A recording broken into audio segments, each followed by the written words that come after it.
এক যুগের কথা। একটি খুব সুন্দর এবং সমৃদ্ধ রাজ্য ছিল, যার নাম ছিল রণথাম্ভাপুর। এই রাজ্য তার সবুজ ভরা উপত্যকা, ঘন জঙ্গল এবং বিশাল প্রাসাদের জন্য গোটা দেশে বিখ্যাত ছিল। এই রাজ্যের রাজার নাম ছিল মহারাজ ভানু সিং, যিনি তার ন্যায়পরায়ণতা এবং দৃঢ়তার জন্য পরিচিত ছিলেন। তার একটি পুত্র ছিল, যার নাম রিয়াংশ ছিল। রিয়াংশ মাত্র ২৮ বছরের ছিল, কিন্তু তার বীরত্ব, বুদ্ধিমত্তা এবং সৌন্দর্যের আলোচনা দূর দূরের রাজ্য পর্যন্ত ছড়িয়ে পড়েছিল। তার মুখে একটি অদ্ভুত গাম্ভীর্য এবং গৌরব ছিল, যা তার পদমর্যাদা থেকে পাওয়া। সে রাজ্যের যুবরাজ ছিল এবং তার পিতার মৃত্যুর পরে রাজ্যের প্রধান বিচারক হয়ে উঠেছিল। রণথম্বপুর রাজ্যের চারপাশে অনেক ছোট ছোট গ্রাম ছিল, যা রাজ্যের অধীনে পড়ত। এই গ্রামগুলির মধ্যে একটি গ্রাম ছিল, যার নাম ধনপুরা ছিল। এই গ্রাম তার দারিদ্র্য এবং পশ্চাৎপদতার জন্য পরিচিত ছিল, কিন্তু এই গ্রামেও লোকেরা তাদের পরিশ্রম থেকে তাদের পেট পালার চেষ্টা করত। এই গ্রামে একজন ব্যক্তি ছিল, যার নাম লক্ষণ ছিল। লক্ষণ একজন জুয়ালি ছিল এবং তার খারাপ অভ্যাসের কারণে গোটা গ্রামে কুখ্যাত ছিল। তার একটি ১৭ বছরের কন্যা ছিল, যার নাম আরাধ্যা ছিল। আরাধ্যার মা তার শৈশবে মারা গিয়েছিল এবং তখন থেকে লক্ষণ দ্বিতীয় বিবাহ করেছিল। কিন্তু দ্বিতীয় স্ত্রীও কয়েক বছর পরে অসুস্থতায় মারা গেল। এখন আরাধ্যা একেবারে একা ছিল এবং একা পিতার সাথে থাকত। আরাধ্যা একটি অত্যন্ত সুন্দর এবং নির্দোষ মেয়ে ছিল। তার মুখে একটি অদ্ভুত নির্দোষতা ছিল, যা কাউকে তার দিকে আকর্ষণ করত। তার কালো কালো বড় বড় চোখ যে কোনো হৃদয়ে প্রবেশ করত। সেই চোখগুলি এমন ছিল যেন রাতের আকাশে চকচক করা তারা। সেই চোখগুলিতে একটি গভীরতা ছিল, একটি দুঃখ ছিল এবং সাথে একটি অদ্ভুত নির্দোষতাও ছিল। কিন্তু এত সৌন্দর্য থাকা সত্ত্বেও আরাধ্যার ভাগ্যে শুধু দুঃখ লেখা ছিল। লক্ষণ তার খারাপ অভ্যেসের কারণে প্রায়ই জুয়ায় টাকা হারাত। সে মদ খেত এবং তার কন্যার কোনো খোঁজ রাখত না। আরাধ্যা তার বাড়ির সব কাজ করত। সে খাবার রাঁধত, কাপড় ধুত এবং বাড়ি পরিষ্কার রাখত। কিন্তু তার পিতা কখনো তার মূল্যায়ন করেনি। উল্টে সে তাকে মারত এবং গালি দিত। আরাধ্যাকে তার পিতা থেকে খুব ভয় লাগত, কিন্তু সে চুপচাপ সব সহ্য করত, কারণ তার কাছে আর কোনো সাহায্য ছিল না। আপনি কি ভাবতে পারেন যে একজন পিতা তার কন্যার সাথে এমন আচরণ করতে পারে? এমন পিতাকে কি ক্ষমা করা যেতে পারে? একদিনের কথা, লক্ষণ সন্ধ্যায় জুয়া খেলার জন্য গ্রামের বাইরে একটি পুরনো ভাঙা বাড়িতে গেল। সেখানে গ্রামের আরও কয়েকজন জুয়ারি জড়ো হয়েছিল। তাদের মধ্যে একজন লোক ছিল, যার নাম বিক্রম ছিল। বিক্রম একজন দুর্বৃত্ত এবং ভয়ানক লোক ছিল। সে সর্বদা লোকেদের ভয় দেখাত এবং তাদের থেকে টাকা ছিনত। রাজ্যের রাজা কয়েক বছর আগে তাকে গ্রাম থেকে বের করে দিয়েছিল, কারণ সে একজন মহিলার সাথে খারাপ আচরণ করেছিল। কিন্তু বিক্রম এখন কাছের একটি অন্য গ্রামে থাকত এবং কখনো কখনো ধনপুরা গ্রামে জুয়া খেলতে আসত। লক্ষণ এবং বিক্রমের বন্ধুত্ব ছিল। দুজনে মিলে জুয়া খেলত এবং মদ খেত। সেই রাতে জুয়ার খেলা খুব বিপজ্জনক মোড়ে পৌঁছেছে। লক্ষণ ক্রমাগত হারতে থাকল এবং তার কাছে এখন টাকা শেষ হয়ে গেল। বিক্রম মজা করে বলল যে যদি লক্ষণের কাছে টাকা না থাকে, তাহলে সে অন্য কিছু দাঁওয়ে লাগাতে পারে। লক্ষণ মদের নেশায় জিজ্ঞাসা করল যে সে কি দাঁওয়ে লাগাতে পারে। বিক্রম হাসতে হাসতে বলল যে সে তার কন্যা আরাধ্যাকে দাঁওয়ে লাগাতে পারে। এটি শুনে সেখানে বসা সকলে অবাক হয়ে গেল। কেউ ভাবতে পারেনি যে কোনো পিতা তার কন্যাকে জুয়ায় দাঁওয়ে লাগাবে। কিন্তু লক্ষণ এত নিচে পড়ে গিয়েছিল যে তাকে তার কন্যার কোনো চিন্তা ছিল না। সে ভাবল যে হয়তো এবার ভাগ্য তার সাথে দেবে এবং সে জিতবে। তাই সে হ্যাঁ বলল এবং তার কন্যাকে দাঁওয়ে লাগাল। বিক্রমের চোখে একটি অদ্ভুত চকচকে এলো। সে শুরু থেকেই আরাধ্যার উপর নজর রাখত। তাকে আরাধ্যার সৌন্দর্য খুব পছন্দ ছিল এবং সে তাকে যে কোনো উপায়ে তার করে নিতে চাইত। সে ইচ্ছাকৃতভাবেই দাঁও লাগিয়েছিল, কারণ সে জানত যে লক্ষণ হারবে, এবং তাই হয়েছিল। জুয়ার শেষ রাউন্ড শেষ হলো এবং লক্ষণ হারল। বিক্রম জিতল এবং এখন আরাধ্যা তার হয়ে গেল। লক্ষণ তার ভুলের অনুভূতি পেল, কিন্তু এখন খুব দেরি হয়ে গিয়েছিল। বিক্রম বলল যে সে এখনই আরাধ্যাকে নিতে আসবে এবং লক্ষণকে তাকে দিতে হবে। রাতের অন্ধকারে বিক্রম লক্ষণের বাড়ি পৌঁছল। সে দরজা জোরে আঘাত করল এবং আরাধ্যাকে বাইরে ডাকল। আরাধ্যা ঘুমাচ্ছিল এবং হঠাৎ দরজার শব্দ শুনে ভয় পেল। সে দরজা খুলল, তাহলে সামনে বিক্রম দাঁড়িয়েছিল। বিক্রম কিছু না বলে তার হাত ধরল এবং তাকে টেনে বাইরে নিয়ে যেতে লাগল। আরাধ্যা চিৎকার করতে শুরু করল। সে কাঁদতে লাগল এবং বিক্রম থেকে ছাড়ানোর চেষ্টা করতে লাগল।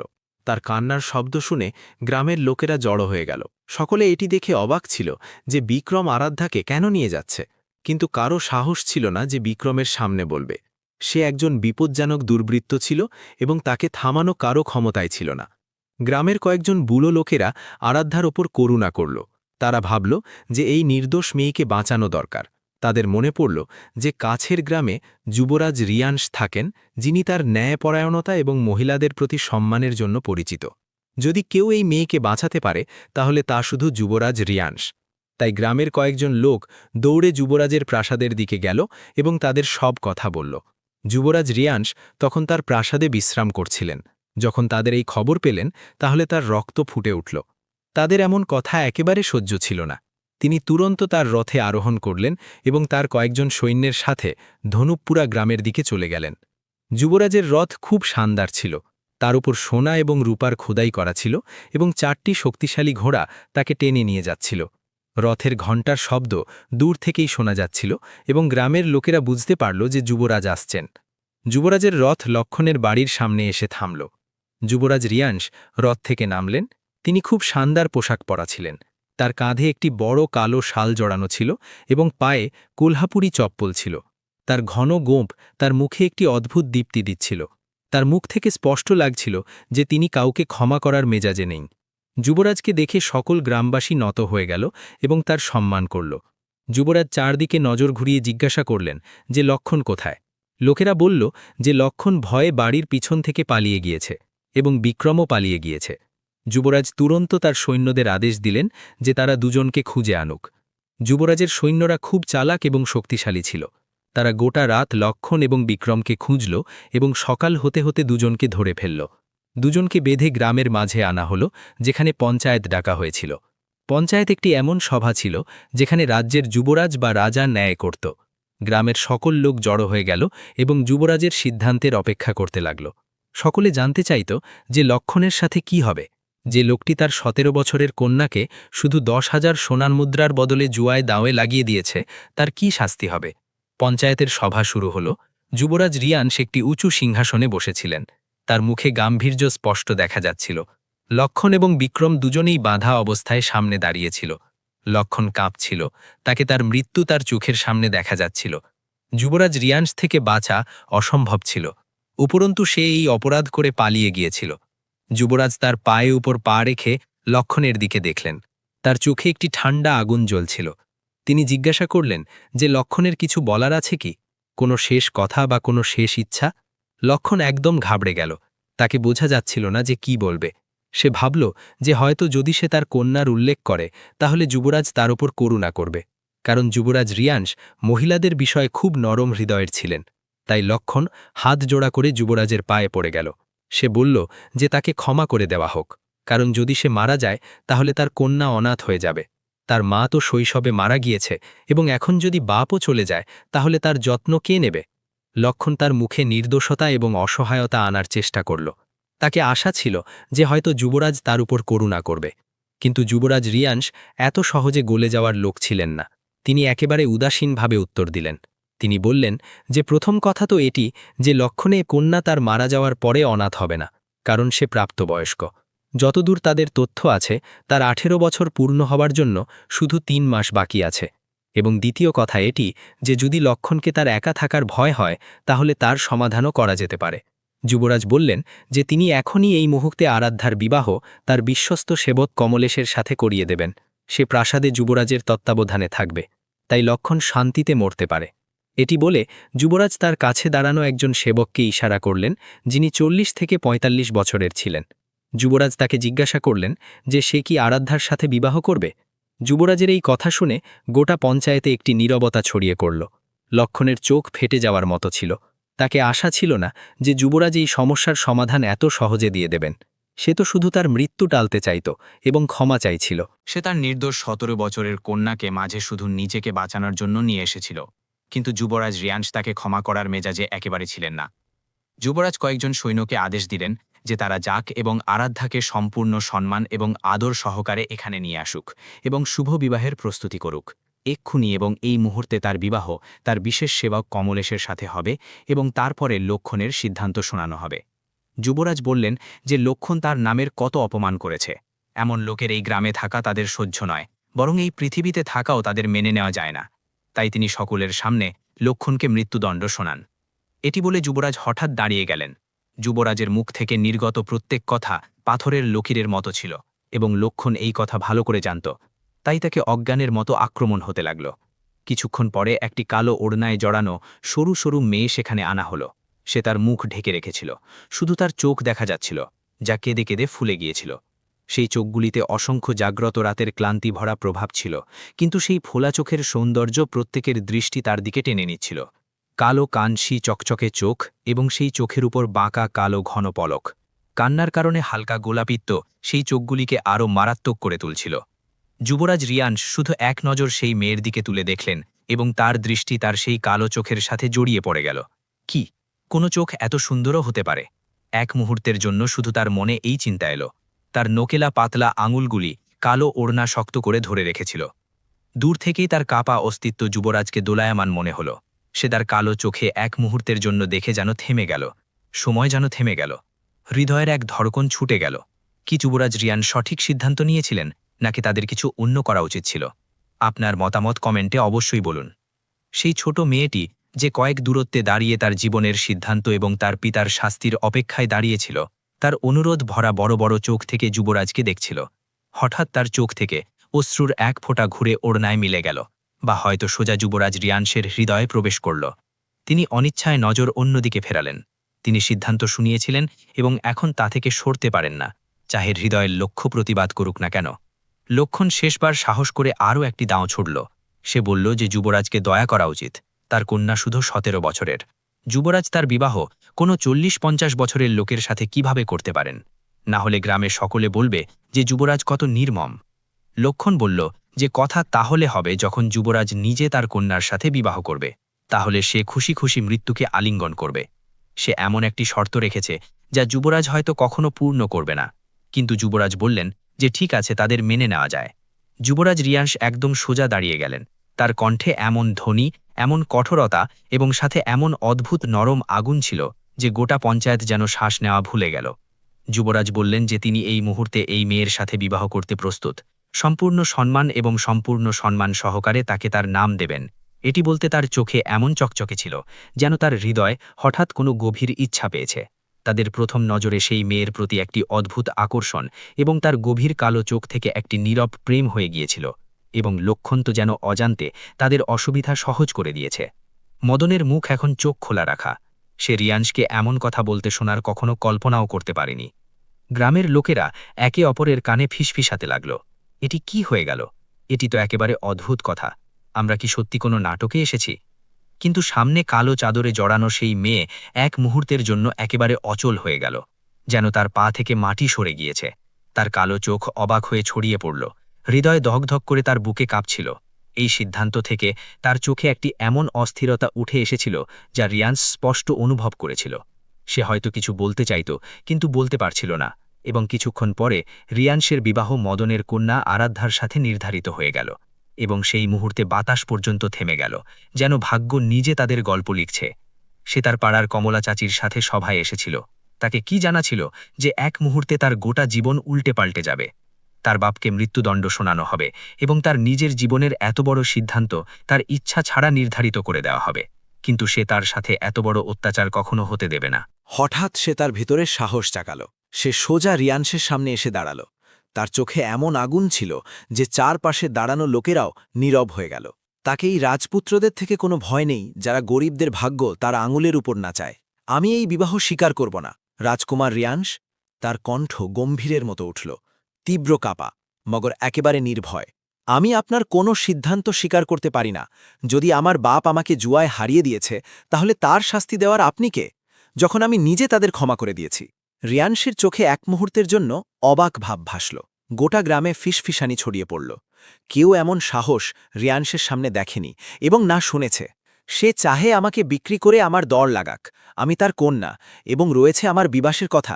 তাহলে আমি কোনো অবস্থায় নিজেকে একজন নির্মম লোকের হাতে সঁপে দেব না। তার কণ্ঠ ভাঙছিল, মগর সাহস 1 ইঞ্চি কম হয়নি।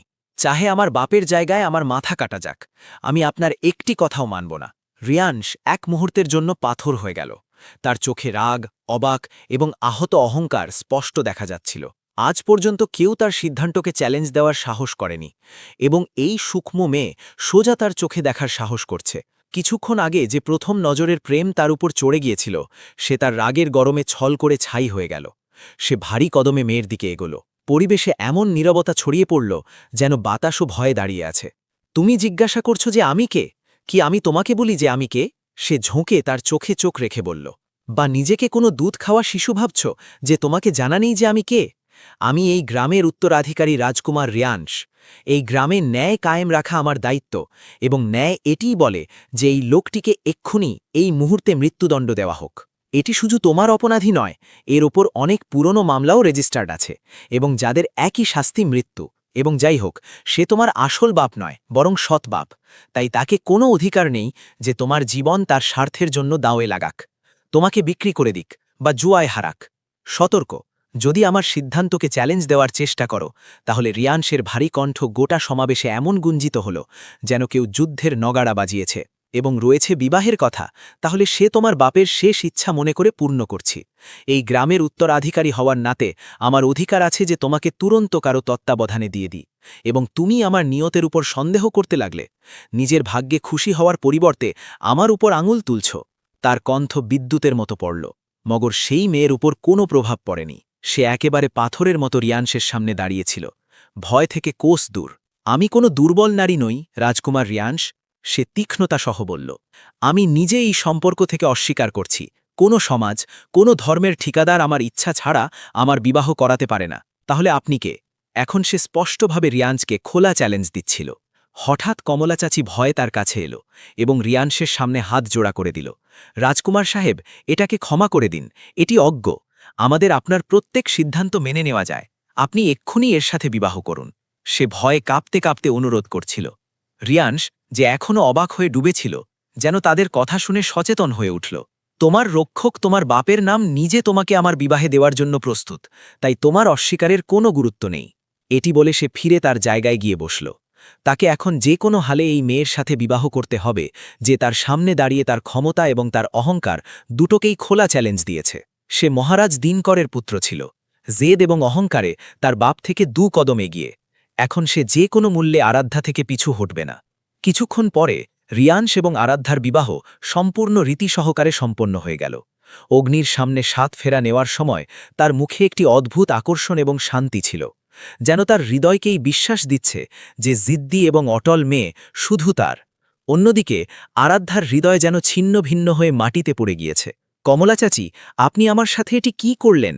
তার কান্না ভরা কণ্ঠে দুঃখ স্পষ্ট ঝলক ছিল। আপনি জানতেন না যে আমি অঙ্কুরকে ভালোবাসি, আমি তাকে সাথে আমার জীবন কাটাতে চাইতাম। তাহলে আপনি আমাকে কঠোর হৃদয়ের লোকের সাথে কেন বাঁধলেন? আমার ছেলে হয়তো তোমাকে সেই সুখ দিতে পারত না যা রিয়াংশ তোমাকে দিতে পারে। তারপর তিনি আরাধার কাঁধে হাত রেখে বললেন, নিজের অবস্থা বোঝো।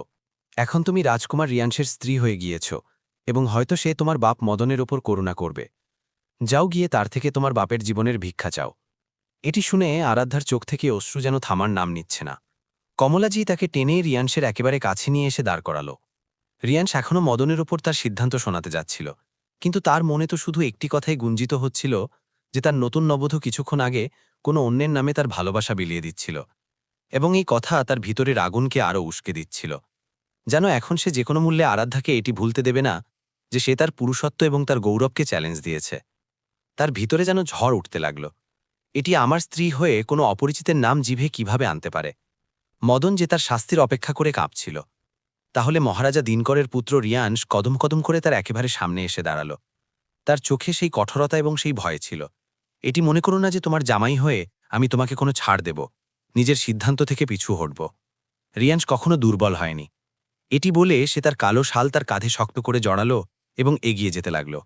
মগর এক মুহূর্তের জন্য থামল, পিছনে ঘুরল। আরাধ্যা মাথা ঝুঁকিয়ে দাঁড়িয়েছিল। সে হালকা হাসির সাথে বলল, ওহো, তো তোমাকে মাথা ঝোঁকাতে জানো? আমি তো ভাবছিলাম তোমার গলায় কোনো লোহার ছড় লাগানো আছে। বিবাহের পরে এটি তার প্রথম তির্যকতা ছিল, চোকা, তীক্ষ্ণ এবং অহংকার ভরা। এখন চলো, রথে বসো। তোমাকে বিদায় করার জন্য এখানে কোনো ব্যান্ড বাজা আসবে না। বলতে বলতে সে তার রথে গিয়ে বসল। আরাধ্যা ঠোঁট কামড়ে চুপচাপ তার পিছনে চলে গেল। সে পিছনের দরজা খুলল।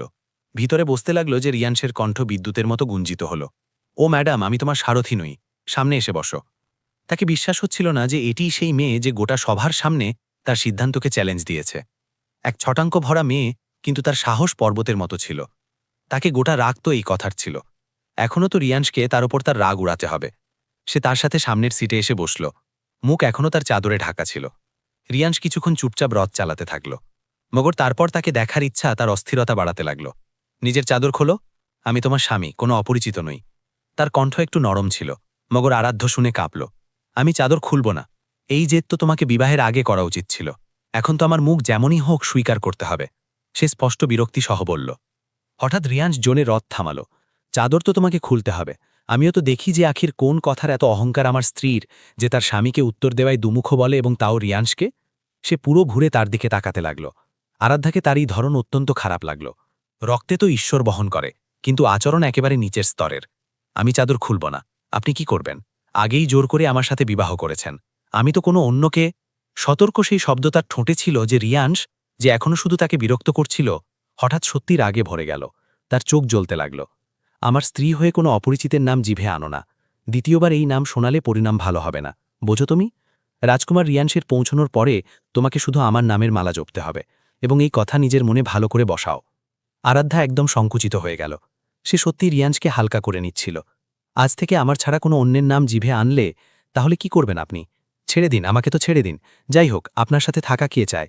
সে পুরো উদাসীনতার সাথে তার চোখে দেখতে দেখতে বলল, যেন তাকে চ্যালেঞ্জ দিচ্ছে। ভালো তো এই কথা। তুমি আমাকে সত্যি হালকা করে নিচ্ছ। হ্রদ থেকে নেমে যাও এক্ষুনি। তার কণ্ঠ আদেশের মতো ছিল, এবং আরাধ্যা ভয় পেল। কি অর্থ? আমি কোথায় যাব? তার দৃষ্টি সামনে ছড়ানো নির্জন জঙ্গলে ছিল। কাঁটাযুক্ত ঝোপঝাড়, নির্জন বাতাস, এবং সেই জায়গার সেই পুরনো ভয় যে এখানে ভূত প্রেত ঘরে। আরাধ্যার অহংকার ভুরভুরে মাটির মতো একদম বসে গেল। যেখানে যাও তোমার ইচ্ছা, কিন্তু হ্রদ থেকে নেমে যাও এখন। সে থামা ছাড়া সেই কঠোর লহজে বলল, কিন্তু সে অটল হয়ে বসে রইল। এই ঘন এবং ভয়ানক জঙ্গলে সে যে কোনো মূল্যে নামতে পারে না। যখন আরাধ্যার উপর প্রভাব পড়েনি, তাহলে রিয়াংশ নিজে নামল। তার দরজার দিকে এলো এবং তার বাহু ধরে তাকে বাইরে টেনে নিল। আমি এখানে কি করব? তার কণ্ঠ কাঁপছিল।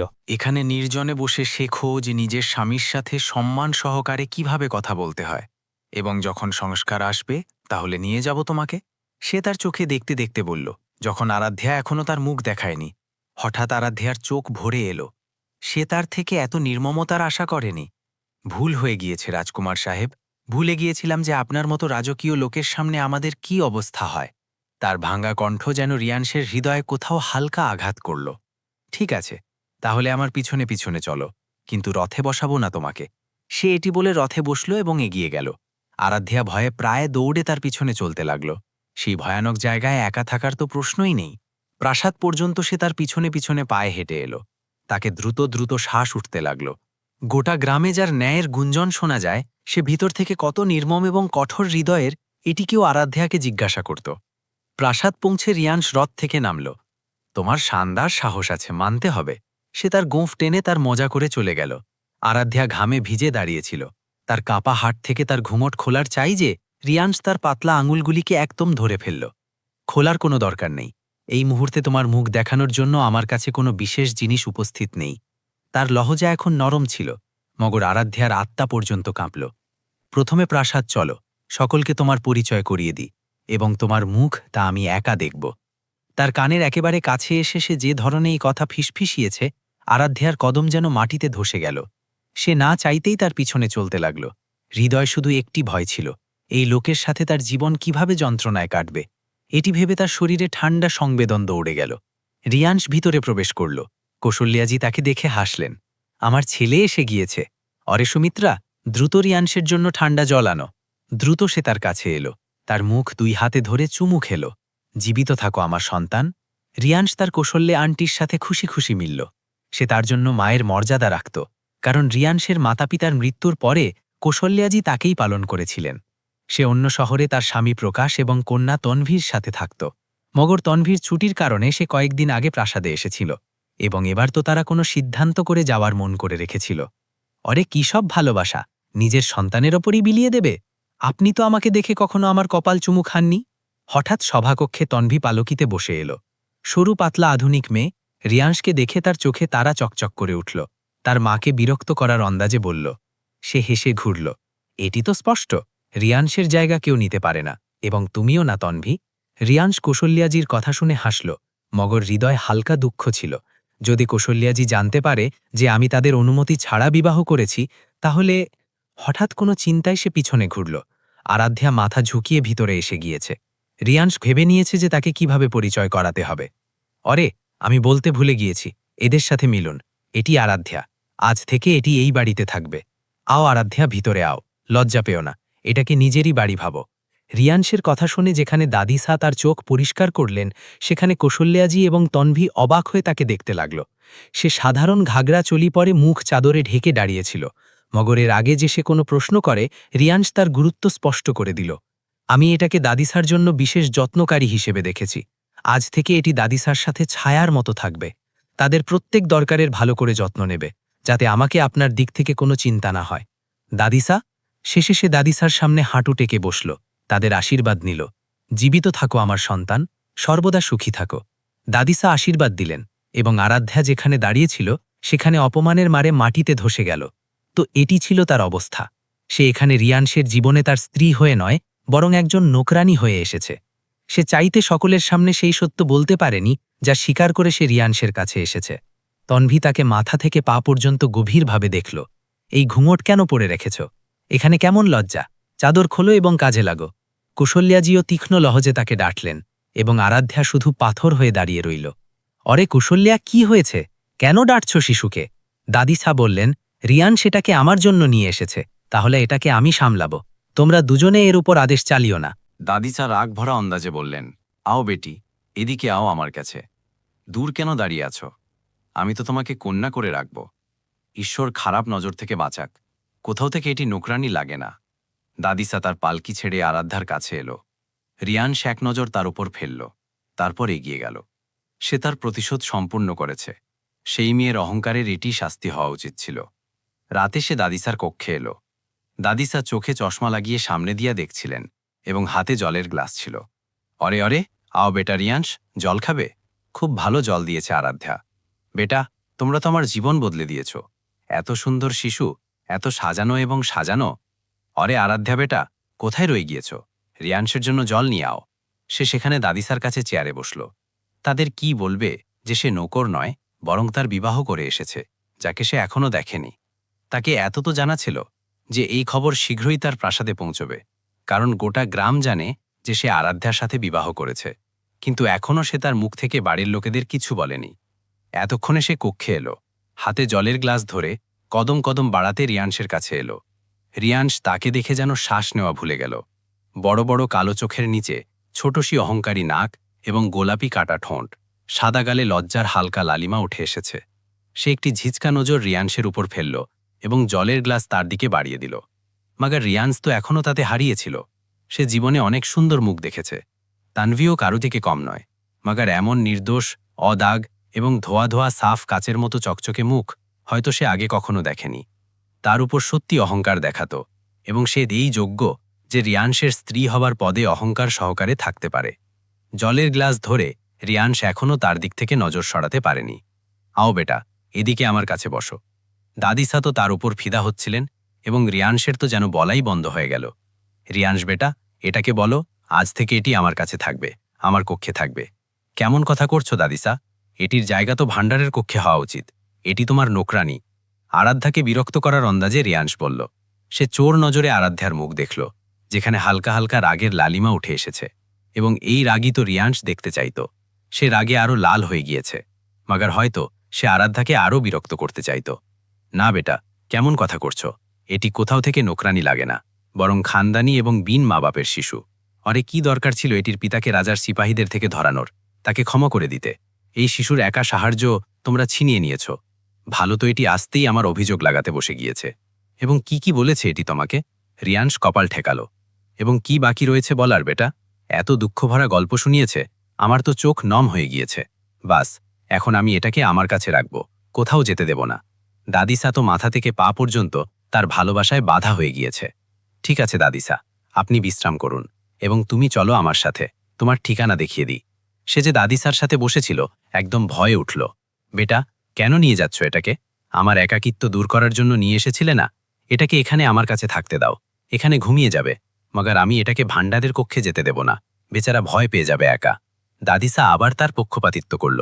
এত শিশু নয় যে ভয় পাবে, এবং আমি এটাকে অতিথিদের কক্ষে নিয়ে যাচ্ছি, ভাণ্ডারের কক্ষে না। চিন্তা করুন এবং এখন আপনি বিশ্রাম করুন। আরাধ্যা, চলো আমার সাথে। এটি বলে সে কক্ষ থেকে বেরিয়ে গেল এবং সে তার পিছনে যেতে লাগল। সেই লোককে সে এখন একেবারে বিশ্বাস করেনি যে কোথাও সে আবার তাকে জঙ্গলে ছেড়ে না দিক। এটি ভেবে সে সত্যি ভয় পেয়ে গিয়েছে। কি পাঠ পড়িয়েছ দাদিসাকে যে সে তোমার গান গাইতে লাগল? অতিথির কক্ষে নিয়ে আসার পরে কক্ষের দরজা বন্ধ করল এবং তার দিকে এগোলো। সে যে ভয়ে দেওয়ালের সাথে লেগেছিল, একদম বলল, আমি কিচ্ছু বলিনি, শুধু সে যা যা জিজ্ঞাসা করছিল আমি বলতে থাকলাম।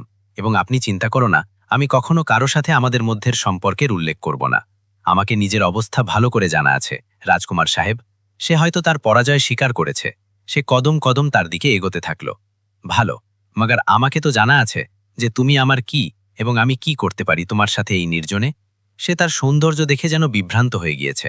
তার চোখের মচলা অনুভূতি দেখে আরাধ্যার হৃদয় শুকনো পাতার মতো কাঁপতে লাগল। না, আপনি এমন কিছু করবেন না। দয়া, দয়া, আমি আপনার অনুরোধ করছে। কেন?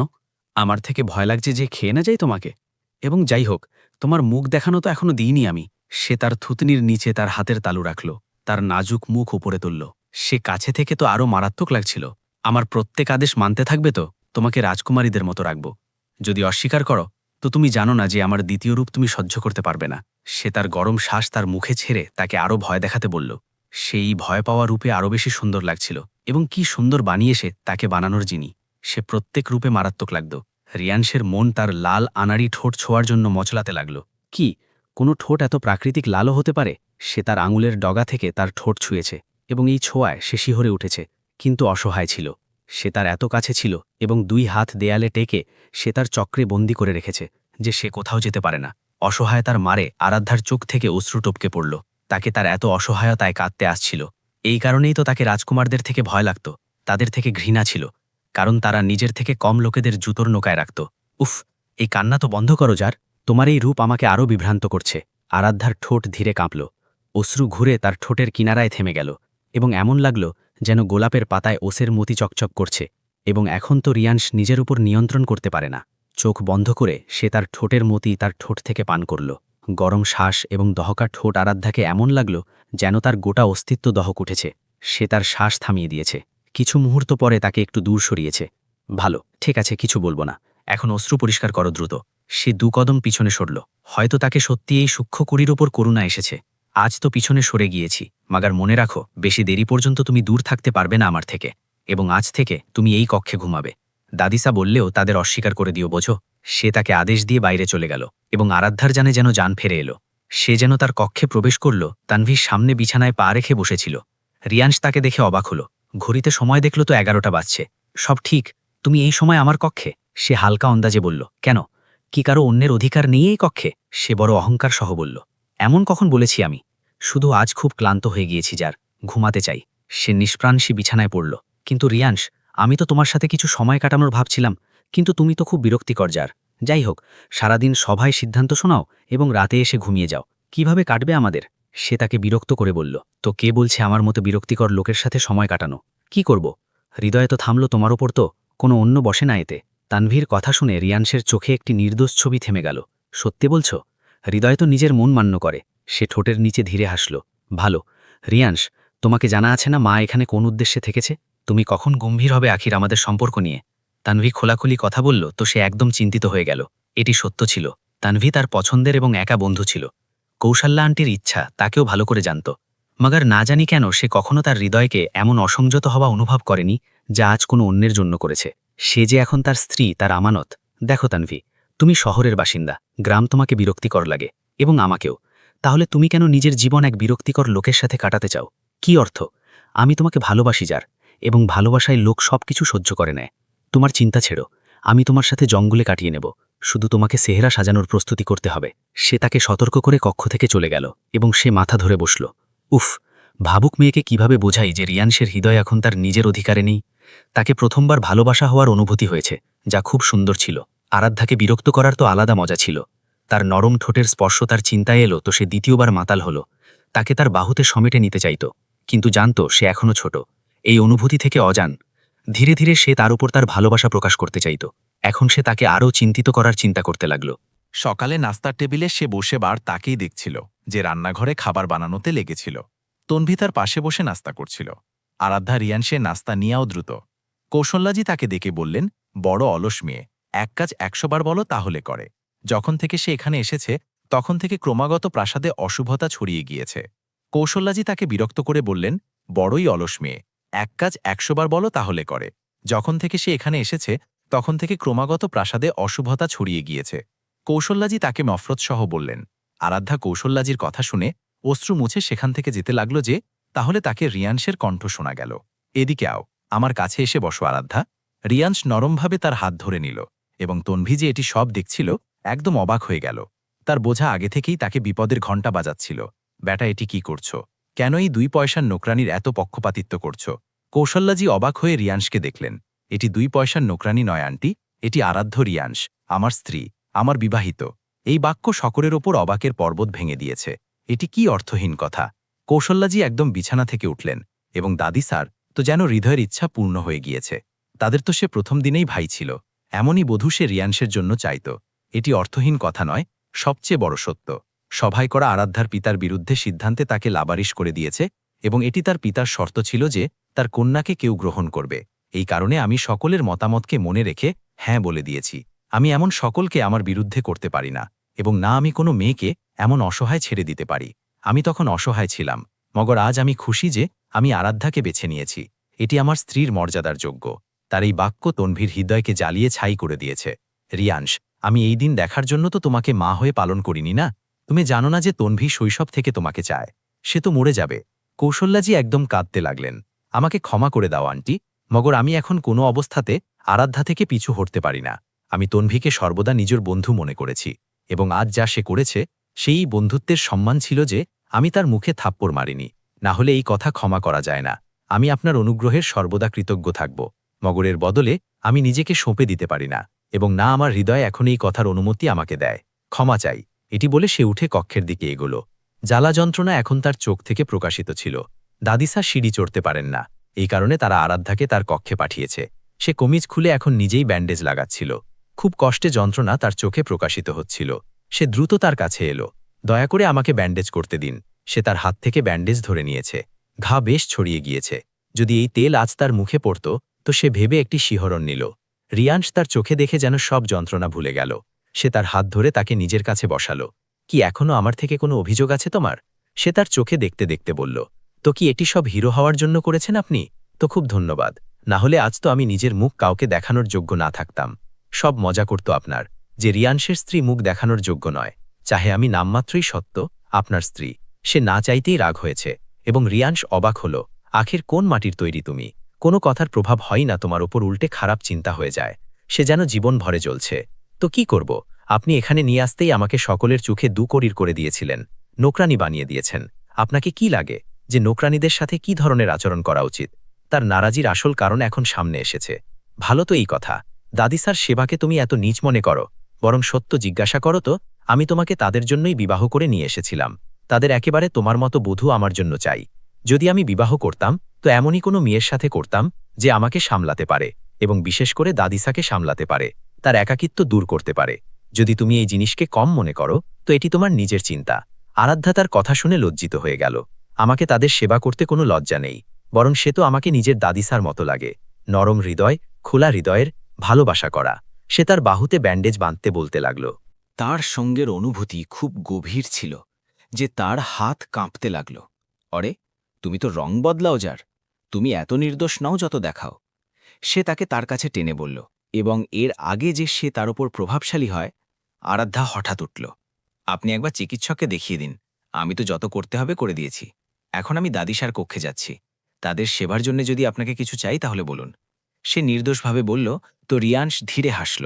আমি নিজের কথায় এক জিনিস যোগ করতে ভুলে গিয়েছি, যে তুমি শুধু দিনের সময় তাদের সেবার জন্যে, রাতের সময়ের জন্য নয়। সে দুষ্টুমি সহ বলল, কারণ রাতের সময় আমার সেবা করবে। আমি সারাদিন ক্লান্ত হয়ে বাড়ি আসি, তাই আমাকে রাতের সময় তোমার দরকার হবে। সে তার বাক্য সম্পূর্ণ করে বলল। তো আরাধ্যার হৃদয়ে যেন একদম শান্তি প্রবেশ করল। তাকে এখন কারো ধমকির থেকে কোনো ফারাক পড়ে না। যদি তার ভাগ্যে কোনো শান্তি এবং সুখের মুহূর্ত লেখা থাকে তো তাকে কেউ টালতে পারে না। ঈশ্বরে তাকে পুরো বিশ্বাস ছিল। অবশ্যই সে লোককে তার শক্তি থেকে বেশি পরীক্ষা করে না। কৌশল্যাজি নিজের জিনিসপত্র গুটিয়ে সভাকক্ষে পায়ে ওপর পা রেখে বসেছিলেন। তাদের বড় অহংকার ছিল যে রিয়াংশ তাদের থামাবে। দাদিসা তাদের দুঃখ সহকারে দেখলেন। দেখো কৌশল্যা, আমি মানি যে তোমার রিয়াংশের উপর খুব অনুগ্রহ আছে।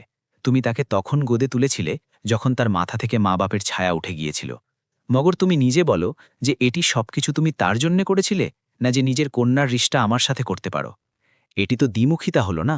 যাই হোক, আমি রিয়াংশের চোখে দেখেছি সে কখনো তনভিকে সেই নজর থেকে দেখেনি যেমন নজর থেকে একজন পুরুষ একজন নারীকে দেখে, এবং তনভির কালকার হরকত্ব তাকে রিয়াংশের নজরে পড়িয়ে দিয়েছে। তো ভালো হবে যে তুমি তাকে নিয়ে ফিরে শহরে চলে যাও। আমি এখনও জীবিত আছি, তার যত্ন করছি। মহারাজ দিনকর রিয়াংশকে আমাকে সঁপে গিয়েছিলেন এবং আমি তার শিক্ষা ও পরবরিশে কোনো কমতি ছাড়িনি। যদি সে নিজের ইচ্ছা করে নিয়েছে তো আমি খোলা হৃদয়ে তার সিদ্ধান্ত স্বীকার করছি। তুমিও করে নাও তো ভালো।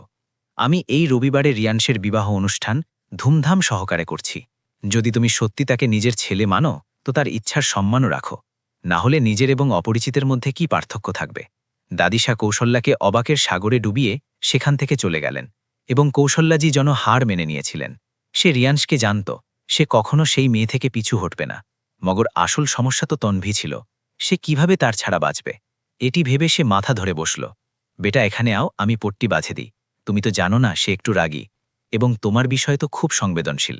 সকাল থেকে বেচারা রান্নাঘরে লেগেছিল, তোমার জন্যে পকোড়া বানাচ্ছিল। কৌশল্যাজি তন্বীর পক্ষে বলতে লাগলেন, এবং তুমি একজন নকরানীকে বাঁচানোর জন্য এত যন্ত্রণা সহ্য করতে পারো, কি দরকার ছিল সামনে আসার? আন্টি, আমাকে আপনার থেকে এটি আশা ছিল না যে কন্যার পক্ষে আপনি মানসিকতাকে ভুলে যাবেন। আরাধ্যা কাপড়ে ল্যাপটানো বরফ নিয়ে তার কাছে এসেছে। কি আমি এটি ঘায়ে লাগাই? সে ধীরে ঝিঝকতে জিজ্ঞাসা করল। আমি নিজে লাগাই আমার ছেলেকে, এবং তুমি নিজের মুখ গায়েব করো এখান থেকে। আগেই ঝামেলা মচিয়ে দিয়েছ। কৌশল্যাজি নফরত সহ বললেন। আরাধ্যা কৌশল্যাজির কথা শুনে অশ্রু মুছে সেখান থেকে যেতে লাগল, যে তাহলে তাকে রিয়াংশের কণ্ঠ শোনা গেল। এদিকে আও, আমার কাছে এসে বসো আরাধ্যা। রিয়াংশ নরমভাবে তার হাত ধরে নিল এবং তন্বী যে এটি সব দেখছিল একদম অবাক হয়ে গেল।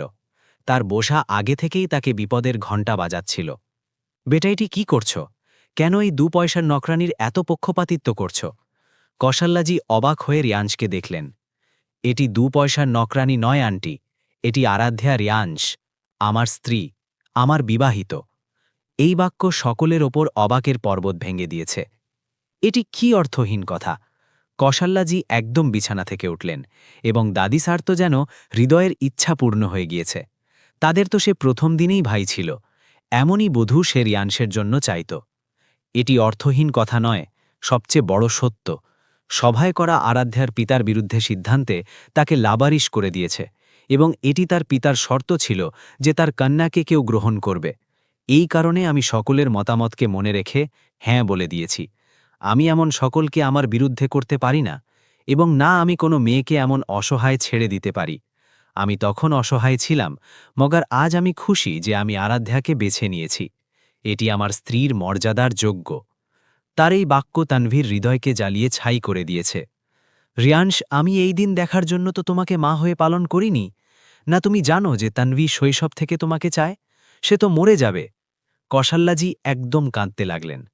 আমাকে ক্ষমা করে যাও আন্টি, মাগার আমি এখন কোনো অবস্থায় আরাধ্যা থেকে পিছু হটতে পারি না।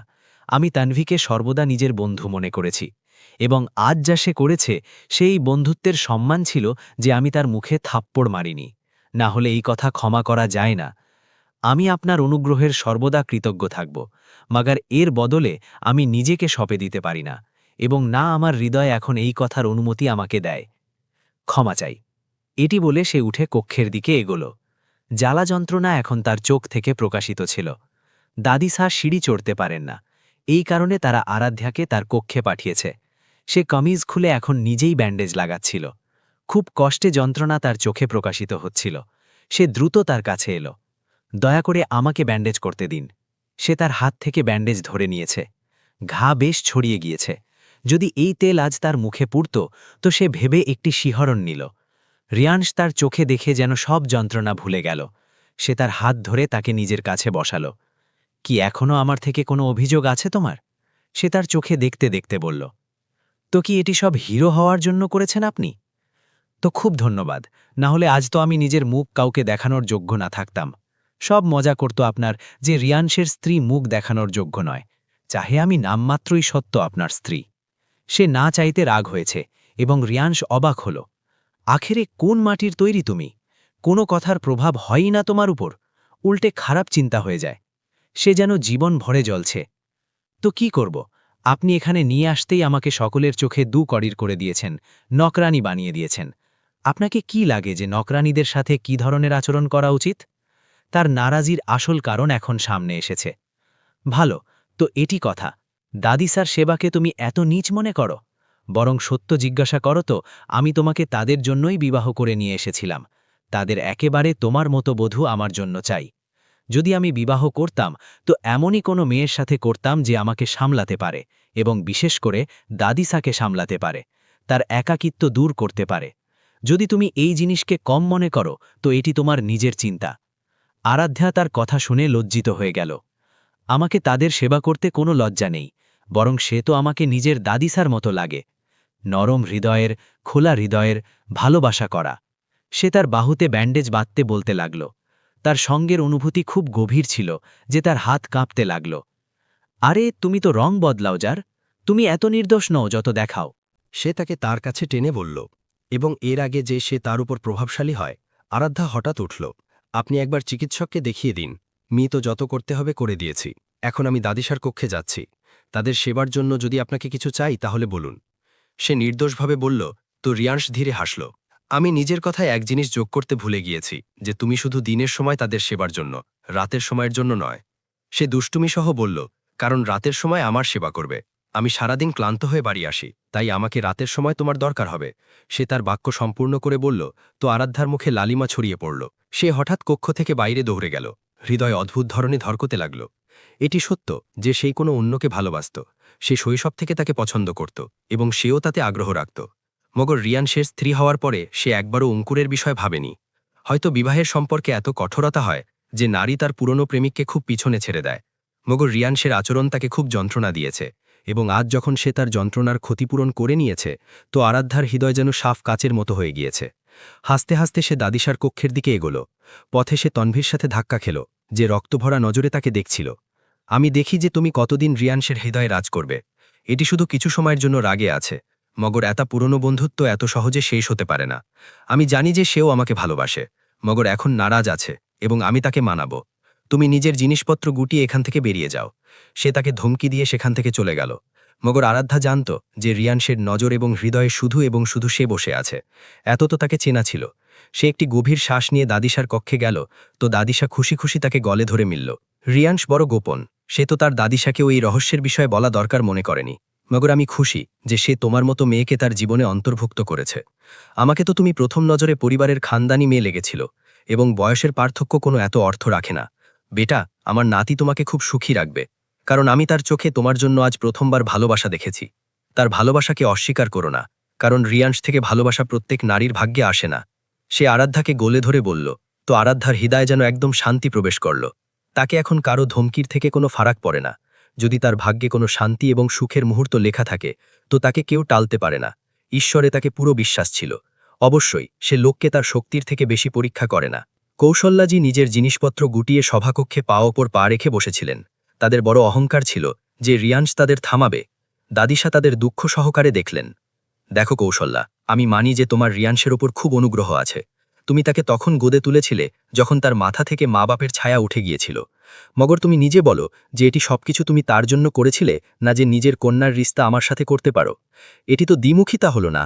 যাই হোক, আমি রিয়াংশের চোখে দেখেছি সে কখনো তন্ভীকে সেই নজর থেকে দেখেনি, যেমন নজর থেকে একজন পুরুষ একজন নারীকে দেখে, এবং তন্ভী কালকার হরকত্ব তাকে রিয়াংশের নজরে পড়িয়ে দিয়েছে। তো ভালো হবে যে তুমি তাকে নিয়ে ফিরে শহরে চলে যাও। আমি এখনও জীবিত আছি, তার যত্ন করছি। মহারাজ দিনকর রিয়াংশকে আমাকে সঁপে গিয়েছিলেন, এবং আমি তার শিক্ষা ও পরবরিশে কোনো কমতি ছাড়িনি। যদি সে নিজের ইচ্ছা করে নিয়েছে তো আমি খোলা হৃদয়ে তার সিদ্ধান্ত স্বীকার করছি। তুমিও করে নাও তো ভালো। আমি এই রবিবারে রিয়াংশের বিবাহ অনুষ্ঠান ধুমধাম সহকারে করছি। যদি তুমি সত্যি তাকে নিজের ছেলে মানো তো তার ইচ্ছার সম্মানও রাখো, না হলে নিজের এবং অপরিচিতের মধ্যে কি পার্থক্য থাকবে। দাদিসা কৌশল্যাকে অবাকের সাগরে ডুবিয়ে সেখান থেকে চলে গেলেন, এবং কৌশল্যাজি যেন হার মেনে নিয়েছিলেন। সে রিয়াংশকে জানত সে কখনো সেই মেয়ে থেকে পিছু হটবে না। মগর আসল সমস্যা তো তন্ভী ছিল। সে কিভাবে তার ছাড়া বাঁচবে, এটি ভেবে সে মাথা ধরে বসল। বেটা, এখানে আও, আমি পট্টি বাঁধে দিই। তুমি তো জানো না সে একটু রাগী, এবং তোমার বিষয়ে তো খুব সংবেদনশীল। সকাল থেকে বেচারা রান্নাঘরে লেগেছিল, তোমার জন্য পকোড়া বানাচ্ছিল। কৌশল্যাজি তন্ভীর পক্ষে বলতে লাগলেন, এবং তুমি একজন নোকরানিকে বাঁচানোর জন্য এত যন্ত্রণা সহ্য করতে পারো? কি দরকার ছিল সামনে আসার? আন্টি, আমাকে আপনার থেকে এটি আশা ছিল না যে কন্যার পক্ষে আপনি মানসিকতাকে ভুলে যাবেন। আরাধ্যা কাপড়ে ল্যাপটানো বরফ নিয়ে তার কাছে এসেছে। কি আমি এটি ঘায়ে লাগাই? সে ধীরে ঝিঝকতে জিজ্ঞাসা করল। আমি নিজে লাগাই আমার ছেলেকে, এবং তুমি নিজের মুখ গায়েব করো এখান থেকে। আগেই ঝামেলা মচিয়ে দিয়েছ। কৌশল্যাজি নফরত সহ বললেন। আরাধ্যা কৌশল্যাজির কথা শুনে অশ্রু মুছে সেখান থেকে যেতে লাগলো, যে তাহলে তাকে রিয়াংশের কণ্ঠ শোনা গেল। এদিকেও আমার কাছে এসে বসো আরাধ্যা। রিয়াংশ নরমভাবে তার হাত ধরে নিল, এবং তনভি যে এটি সব দেখছিল একদম অবাক হয়ে গেল। তার বোঝা আগে থেকেই তাকে বিপদের ঘণ্টা বাজাচ্ছিল। বেটা, এটি কি করছো? কেন এই 2 পয়সার নোকরানির এত পক্ষপাতিত্ব করছো? কৌশল্যাজি অবাক হয়ে রিয়াংশকে দেখলেন। এটি 2 পয়সার নোকরানি নয় আন্টি, এটি আরাধ্য রিয়াংশ, আমার স্ত্রী, আমার বিবাহিত। এই বাক্য সকলের উপর অবাকের পর্বত ভেঙে দিয়েছে। এটি কি অর্থহীন কথা? কৌশল্যাজি একদম বিছানা থেকে উঠলেন, এবং দাদি স্যার তো যেন হৃদয়ের ইচ্ছা পূর্ণ হয়ে গিয়েছে। তাদের তো সে প্রথম দিনেই ভাই ছিল, এমনই বধূ সে রিয়াংশের জন্য চাইত। এটি অর্থহীন কথা নয়, সবচেয়ে বড় সত্য। সভায় করা আরাধ্যার পিতার বিরুদ্ধে সিদ্ধান্তে তাকে লাবারিশ করে দিয়েছে, এবং এটি তার পিতার শর্ত ছিল যে তার কন্যাকে কেউ গ্রহণ করবে। এই কারণে আমি সকলের মতামতকে মনে রেখে হ্যাঁ বলে দিয়েছি। আমি এমন সকলকে আমার বিরুদ্ধে করতে পারি না, এবং না আমি কোনো মেয়েকে এমন অসহায় ছেড়ে দিতে পারি। আমি তখন অসহায় ছিলাম, মগর আজ আমি খুশি যে আমি আরাধ্যাকে বেছে নিয়েছি। এটি আমার স্ত্রীর মর্যাদার যোগ্য। তার এই বাক্য তনভীর হৃদয়কে জ্বালিয়ে ছাই করে দিয়েছে। রিয়াংশ, আমি এই দিন দেখার জন্য তো তোমাকে মা হয়ে পালন করিনি না? তুমি জানো না যে তনভি শৈশব থেকে তোমাকে চায়? সে তো মরে যাবে। কৌশল্যাজি একদম কাঁদতে লাগলেন। আমাকে ক্ষমা করে দাও আন্টি, মগর আমি এখন কোনো অবস্থায় আরাধ্যা থেকে পিছু হটতে পারি না। আমি তনভিকে সর্বদা নিজের বন্ধু মনে করেছি, এবং আজ যা সে করেছে সে এই বন্ধুত্বের সম্মান ছিল যে আমি তার মুখে থাপ্পড় মারিনি। না হলে এই কথা ক্ষমা করা যায় না। আমি আপনার অনুগ্রহের সর্বদা কৃতজ্ঞ থাকব, মগর এর বদলে আমি নিজেকে সঁপে দিতে পারি না, এবং না আমার হৃদয় এখন এই কথার অনুমতি আমাকে দেয়। ক্ষমা চাই। এটি বলে সে উঠে কক্ষের দিকে এগোল। জ্বালা যন্ত্রণা এখন তার চোখ থেকে প্রকাশিত ছিল। দাদিসা সিঁড়ি চড়তে পারেন না, এই কারণে তারা আরাধ্যাকে তার কক্ষে পাঠিয়েছে। সে কমিজ খুলে এখন নিজেই ব্যান্ডেজ লাগাচ্ছিল। খুব কষ্টে যন্ত্রণা তার চোখে প্রকাশিত হচ্ছিল। সে দ্রুত তার কাছে এলো। দয়া করে আমাকে ব্যান্ডেজ করতে দিন। সে তার হাত থেকে ব্যান্ডেজ ধরে নিয়েছে। ঘা বেশ ছড়িয়ে গিয়েছে। যদি এই তেল আজ তার মুখে পড়তো তো সে ভেবে একটি শিহরণ নিল। রিয়াংশ তার চোখে দেখে যেন সব যন্ত্রণা ভুলে গেল। সে তার হাত ধরে তাকে নিজের কাছে বসালো। কি এখনো আমার থেকে কোনো অভিযোগ আছে তোমার? সে তার চোখে দেখতে দেখতে বলল। তো কি এটি সব হিরো হওয়ার জন্য করেছেন আপনি? তো খুব ধন্যবাদ। না হলে আজ তো আমি নিজের মুখ কাউকে দেখানোর যোগ্য না থাকতাম। সব মজা করতো আপনার যে রিয়াংশের স্ত্রী মুখ দেখানোর যোগ্য নয়, চাহে আমি নামমাত্রেই সত্য আপনার স্ত্রী। সে না চাইতে রাগ হয়েছে, এবং রিয়াংশ অবাক হলো। আখের কোন মাটির তৈরি তুমি? কোনো কথার প্রভাব হয় না তোমার উপর, উল্টে খারাপ চিন্তা হয়ে যায়। সে যেন জীবন ভরে জ্বলছে। তো কি করব? আপনি এখানে নিয়ে আসতেই আমাকে সকলের চোখে দুকড়ির করে দিয়েছেন, নোকরানি বানিয়ে দিয়েছেন। আপনাকে কি লাগে যে নোকরানিদের সাথে কি ধরনের আচরণ করা উচিত? তার নারাজির আসল কারণ এখন সামনে এসেছে। ভালো তো এই কথা, দাদিসার সেবাকে তুমি এত নীচ মনে করো। বরং সত্য জিজ্ঞাসা করো তো আমি তোমাকে তাদের জন্যই বিবাহ করে নিয়ে এসেছিলাম। তাদের একেবারে তোমার মতো বধূ আমার জন্য চাই। যদি আমি বিবাহ করতাম তো এমনই কোনো মেয়ের সাথে করতাম যে আমাকে সামলাতে পারে, এবং বিশেষ করে দাদিসাকে সামলাতে পারে, তার একাকিত্ব দূর করতে পারে। যদি তুমি এই জিনিসকে কম মনে করো তো এটি তোমার নিজের চিন্তা। আরাধ্যা তার কথা শুনে লজ্জিত হয়ে গেল। আমাকে তাদের সেবা করতে কোনো লজ্জা নেই, বরং সে তো আমাকে নিজের দাদিসার মতো লাগে। নরম হৃদয়, খোলা হৃদয়ের ভালোবাসা করা। সে তার বাহুতে ব্যান্ডেজ বাঁধতে বলতে লাগলো। তার সঙ্গের অনুভূতি খুব গভীর ছিল যে তার হাত কাঁপতে লাগলো। আরে তুমি তো রং বদলাও, যা, তুমি এত নির্দোষ নও যত দেখাও। সে তাকে তার কাছে টেনে বলল, এবং এর আগে যে সে তার উপর প্রভাবশালী হয়, আরাধ্যা হঠাৎ উঠল। আপনি একবার চিকিৎসককে দেখিয়ে দিন। আমি তো যত্ন করতে হবে করে দিয়েছি। এখন আমি দাদিসার কক্ষে যাচ্ছি। তাদের সেবার জন্য যদি আপনাকে কিছু চাই তাহলে বলুন। সে নির্দোষভাবে বলল। তো রিয়াংশ ধীরে হাসল। আমি নিজের কথায় এক জিনিস যোগ করতে ভুলে গিয়েছি, যে তুমি শুধু দিনের সময় তাদের সেবার জন্য, রাতের সময়ের জন্য নয়। সে দুষ্টুমি সহ বলল, কারণ রাতের সময় আমার সেবা করবে। আমি সারাদিন ক্লান্ত হয়ে বাড়ি আসি, তাই আমাকে রাতের সময় তোমার দরকার হবে। সে তার বাক্য সম্পূর্ণ করে বলল। তো আরাধ্যার তার মুখে লালিমা ছড়িয়ে পড়ল। সে হঠাৎ কক্ষ থেকে বাইরে দৌড়ে গেল। হৃদয়ে অদ্ভুত ধরনের ধড়কতে লাগল। এটি সত্য যে সে কোনো অন্যকে ভালোবাসত। সে শৈশব থেকে তাকে পছন্দ করত, এবং সেও তাতে আগ্রহ রাখত। মাগার রিয়াংশের স্ত্রী হওয়ার পরে সে একবারও অঙ্কুরের বিষয়ে ভাবেনি। হয়তো বিবাহের সম্পর্কে এত কঠোরতা হয় যে নারী তার পুরনো প্রেমিককে খুব পিছনে ছেড়ে দেয়। মাগার রিয়াংশের আচরণ তাকে খুব যন্ত্রণা দিয়েছে, এবং আজ যখন সে তার যন্ত্রণার ক্ষতিপূরণ করে নিয়েছে তো আরাধ্যার হৃদয় যেন একদম শান্তি প্রবেশ করল। তাকে এখন কারো ধমকির থেকে কোনো ফারাক পড়ে না। যদি তার ভাগ্যে কোনো শান্তি এবং সুখের মুহূর্ত লেখা থাকে তো তাকে কেউ টালতে পারে না। ঈশ্বরে তাকে পুরো বিশ্বাস ছিল। অবশ্যই সে লোককে তার শক্তি থেকে বেশি পরীক্ষা করে না। কৌশল্যাজি নিজের জিনিসপত্র গুটিয়ে সভাকক্ষে পা ওপর পা রেখে বসেছিলেন। তাদের বড় অহংকার ছিল যে রিয়াংশ তাদের থামাবে। দাদিসা তাদের দুঃখ সহকারে দেখলেন। দেখো কৌশল্যা, আমি মানি যে তোমার রিয়াংশের ওপর খুব অনুগ্রহ আছে। তুমি তাকে তখন গোদে তুলেছিলে যখন তার মাথা থেকে মা বাপের ছায়া উঠে গিয়েছিল। মাগার তুমি নিজে বলো যে এটি সবকিছু তুমি তার জন্য করেছিলে, না যে নিজের কন্যার রিশতা আমার সাথে করতে পারো। এটি তো দ্বিমুখিতা হলো না? যাই হোক, আমি রিয়াংশের চোখে দেখেছি সে কখনো তন্ভীকে সেই নজর থেকে দেখেনি যেমন নজর থেকে একজন পুরুষ একজন নারীকে দেখে, এবং তন্ভীর কালকার হরকত তাকে রিয়াংশের নজরে পড়িয়ে দিয়েছে। তো ভালো হবে যে তুমি তাকে নিয়ে ফিরে শহরে চলে যাও। আমি এখনও জীবিত আছি, তার যত্ন করছি। মহারাজ দিনকর রিয়াংশকে আমাকে সঁপে গিয়েছিলেন, এবং আমি তার শিক্ষা ও পরবরিশে কোনো কমতি ছাড়িনি। যদি সে নিজের ইচ্ছা করে নিয়েছে তো আমি খোলা হৃদয়ে তার সিদ্ধান্ত স্বীকার করছি। তুমিও করে নাও তো ভালো। আমি এই রবিবারে রিয়াংশের বিবাহ অনুষ্ঠান ধুমধাম সহকারে করছি। যদি তুমি সত্যি তাকে নিজের ছেলে মানো তো তার ইচ্ছার সম্মানও রাখো, না হলে নিজের এবং অপরিচিতের মধ্যে কি পার্থক্য থাকবে? দাদিসা কৌশল্যাকে অবাকের সাগরে ডুবিয়ে সেখান থেকে চলে গেলেন, এবং কৌশল্যাজি যেন হার মেনে নিয়েছিলেন। সে রিয়াংশকে জানত, সে কখনো সেই মেয়ে থেকে পিছু হটবে না। মাগার আসল সমস্যা তো তন্ভী ছিল, সে কিভাবে তার ছাড়া বাঁচবে? এটি ভেবে সে মাথা ধরে বসল। সে দাদিসার কক্ষে বসেছিল, এবং আরাধ্যা না জানি কোথায় লুকিয়ে বসেছিল। দুদিন থেকে সে রিয়াংশকে কোথাও দেখায়নি। সে যখনই প্রাসাদে আসত তো সে কোথাও গায়েব হয়ে যেত, যেন লুকিয়ে লুকিয়ে বসে থাকত। যাকে খুঁজছ সে আজ রাতে তোমার কক্ষে পৌঁছে যাবে, কিন্তু শুধু তুমি তার যত্ন রাখো। শিশু আছে সে, তোমার থেকে পুরো 11 বছর ছোট। যদি অজ্ঞানতায় তার থেকে ভুল হয়ে যায় তো তাকে শাস্তি দেও না, কারণ স্ত্রী স্ত্রী হয়। দাদিসা দুষ্টুমি সহ বললেন তো রিয়াংশ হাসল। অনুমতি দেওয়ার জন্য ধন্যবাদ দাদিসা। আপনি চিন্তা করো না, আমার দিক থেকে কোনো অসুবিধা হবে না, না তাকে এবং না আপনাকে। সে একদম উঠল। ভালো দাদিসা, এখন আমার হালে করুণা করো এবং আমার স্ত্রীকে আমার কক্ষে পাঠিয়ে দাও। আমি আর অপেক্ষা করতে পারি না তার। সে অসহায়তা সহ ঠান্ডা ভরে কক্ষ থেকে চলে গেল, এবং দাদিসা আরাধ্যাকে ডাকতে লাগলেন যে পর্দার পিছনে লুকিয়ে বসেছিল। আরাধ্যা বেটা, আমার নাতি কোনো নির্মম দানব নয়, খুব ভালোবাসা করা। তুমি কেন ভয় পাচ্ছ তার থেকে? এই চোখ মিচলির খেলা শেষ করো এবং যাও, অপেক্ষা করছে তোমার। এবং আরাধ্যার জান যেন লবায় এসেছে। মগর দাদিসা, তোমাকে আমার দরকার হবে, আমি তোমার কাছে থাকব। সে ভয়ে বলল তো দাদিসাকে হাসি এলো। ওরে পাগল, অজ্ঞ তুমি একেবারে। যদি তুমি না যাবে তো সে নিজে আসবে তোমাকে নেওয়ার জন্য। যাও মেটা, ঈশ্বর সুখী রাখুক তোমাদের জোড়া। দাদিসা তাকে আশীর্বাদ দিতে লাগলেন তো সে না চাইতে তার কক্ষের দিকে এগোল। তানভী এবং কৌশল্যা শহর চলে গিয়েছে, এবং আরাধ্যা যেন স্বস্তির শ্বাস নিয়েছে। মগর আসল সমস্যা তো কক্ষে তার অপেক্ষা করছে। সে দরজা খুলে ভিতরে গেল তো রিয়ান স্নান করে বাইরে বেরিয়েছে। ভিজা চুলকে তোয়ালে দিয়ে ঘষছে। তার এই রূপ কোনো মেয়েকে পাগল করার জন্য যথেষ্ট ছিল। আরাধ্যাও কতক্ষণ তার থেকে বাঁচতে পারত ভালো। সে বিছানায় বসে অস্থিরতা সহ আঙুল চটকাচ্ছে। রিয়াঞ্জকে তার হাল দেখে মজা আসছে। সে কদম কদম তার কাছে এলো, তার পাশে বসল। তার কাঁধের সুবাস আরাধ্যার গোটা অস্তিত্বকে মহকিয়ে দিচ্ছে। ভয় পাচ্ছ কেন? এত বলে সে তার মুখ নিজের দিকে ঘুরিয়ে বলল, না তো, আমি তো ভয় পাচ্ছি না। এবং এবং তোমার ঘা কেমন? সে কথা বদলানোর চেষ্টা করল। যখন মসিহা কাছে বসে আছে তো ঘায়ের চিন্তা কার? সে তার কপালে তার ঠোঁটের স্পর্শ রেখে মাতার লহজে বলল, আজ সে কোনো অবস্থায় টলবে না। এবং আরাধ্যাকে তার জান বেরিয়ে যাওয়া মনে হচ্ছে। আরাম করে হয়ে যাও জান, এত চিন্তিত কেন হচ্ছ? এবং শোনোনি তুমি, দাদিসা কি বলেছে? রবিবারে আমাদের অনুষ্ঠান আছে। এই সুন্দর সম্পর্কের বিষয় গোটা দুনিয়াকে বলতে হবে। এটি বলতে হবে যে কিভাবে একটি ছোট মেয়ে রিয়াজকে পুরোপুরি হারিয়ে দিয়েছে। এটি বলে সে উঠে আলমারি পর্যন্ত গেল, দেরাজ খুলল এবং কিছু বের করে আবার তার সামনে হাঁটু টেকে বসল। আরাধ্যা তার এই অন্দাজ দেখে অবাক হয়ে গেল।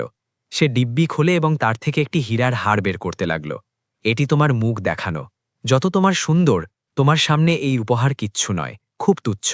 মগর এটি আমি খুব হৃদয় থেকে শুধু নিজের নাকরিসী স্ত্রীর জন্য খুব ভালোবাসা সহকারে কিনেছি। কি আমি এটাকে পরানোর সাহস করতে পারি? সে এত হৃদয় ছোঁয়া অন্দাজে বলল যে আরাধ্যার অস্তিত্বে তার লহজের মিষ্টতা ভরে গেল। সে তার সামনে ঝুঁকল তো রিয়াঞ্জ তার সুরাইয়ের মতো গলায় সেটা পুড়িয়ে দিল, এবং তার সাথে একটি মারাত্মক অহংকারও করল। রিয়াঞ্চের দহকা নরম ঠোঁটের স্পর্শ নিজের গলায় পড়তেই একটি সিসকি আরাধ্যার লব থেকে বেরিয়েছে, এবং চোখ বন্ধ করে সে এই স্পর্শকে অনুভব করেছে। আমি তোমাকে খুব ভালোবাসি জান। আমি তোমার মুখ দেখে ছাড়া তোমার সাথে প্রেম করেছি, প্রথম নজরের প্রেম। আমি নিজের ঈশ্বরের খুব কৃতজ্ঞ যে তিনি তোমাকে আমার জন্য বেছে নিয়েছেন। বলতে বলতে সে বড় ভালোবাসা সহকারে তার ঘুঙট খুলে পাশে রেখেছে। সে তার সামনে ঝুঁকল, তার মুখ নিজের হাতে ধরে বলল, প্রতিশ্রুতি করছি, যতক্ষণ বাঁচব তোমার সাথেই প্রেম করব, তোমার প্রত্যেক অধিকার পূর্ণ করব, এবং এই কারণে আমার থেকে ভয় পাওয়ার দরকার নেই। তুমি শুধু রিয়াংশের জন্য তৈরি। সে বড় ভালোবাসা সহকারে তাকে বিছানায় নিয়ে এসেছে। কিছু মুহূর্তের জন্য আরাধ্যাকে ভয় লেগেছে, কিন্তু যে কদর ভালোবাসা সহকারে রিয়াঞ্জ তাকে ছুঁয়েছে তার সব ভয় বেরিয়ে গিয়েছে, এবং এখন নিজেও তার সঙ্গে তাকে স্বস্তি অনুভব হচ্ছে। প্রত্যেক অসুবিধার পরে সুবিধা হয়, এবং জীবনের রাস্তা চাহে যত রুক্ষ কেন না হোক, একটি অবস্থান এমন অবশ্যই আসে যে সব কাটা পায়ে থেকে চুনিয়ে নেওয়া হয়, এবং তার বদলে এমন মসিহাই মিলে যে লোকের আত্মা শান্তিতে ডুবে যায়। আরাধ্যার জীবনে রিয়াঞ্চ নামের অবস্থান এসে গিয়েছে। তার যাত্রার ক্লান্তি এখন শেষ হওয়া যাবে এবং জীবন সুন্দর হওয়া যাবে।